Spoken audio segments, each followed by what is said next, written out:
The History of Chile. Part 1. Number 1. Before the Spanish. There were the Incas. The Inca Empire was the last pre-Columbian empire to rule in South America before the Spanish came along and destroyed everything. They ruled over most of modern-day Peru, Bolivia, Ecuador, and Chile. But their influence didn't reach as far south as the very southern regions of Chile. The furthest south that the Inca Empire's influence reached was at the Biobío River. Any further south and you would be in Mapudungun-speaking territory. The Inca's northern border was set at the 26th parallel, which roughly goes through modern-day Arica in northern Chile. There are two important things to take away from this. 1.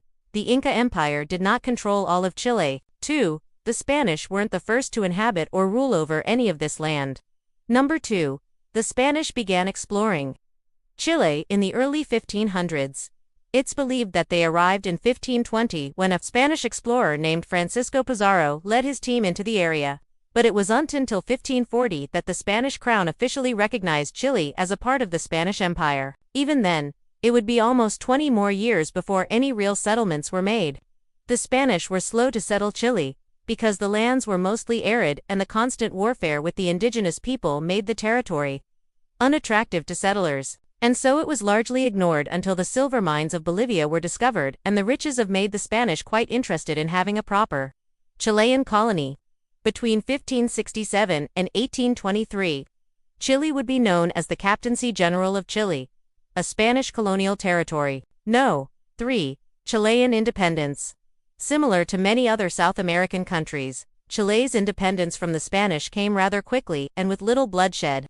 Chile declared its independence on September 18, 1810, with a successful revolution ending Spanish rule just 4 years later in 1814. This was during a period known as the Patria Vieja or Old Homeland, when several South American colonies broke free from the Spanish Empire. Unfortunately for Chile, though, their independence didn't last.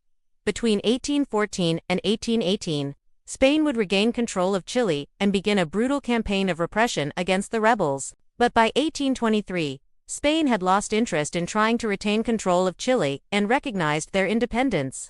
Number 4. War of the Pacific.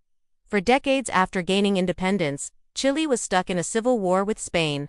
But once that ended, they began looking for new conflicts to get involved in. The War of the Pacific was fought between Chile and a group of allied nations consisting of Peru and Bolivia.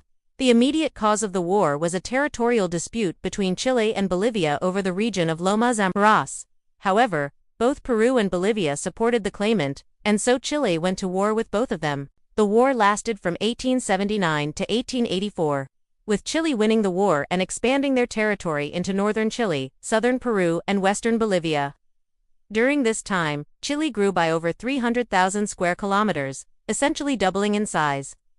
This war is also known as the Pacific War or the Chilean-Peruvian War, but we prefer the name War of the Pacific, because that's what we call it here. Number 5. The beginning of modernity. After the War of the Pacific, Chile found itself with a lot of extra land, a growing population, and an economy that was ready to become more modern. During this time, Chile began to industrialize and modernize. With its economy growing at one of the fastest rates in Latin America, several political parties began forming, such as the Liberal Party in 1837, the Conservative Party in 1848, and the Radical Party in 1863. These parties competed for power throughout the late 19th century, but no single party ever won a majority. This led to a period of relative peace and stability, as well as a great deal of political compromise and negotiation. Chile also began to improve its infrastructure during this time, building railroads, roads and bridges to connect its far-flung provinces. They also built schools, hospitals, and other public buildings to improve the lives of their citizens.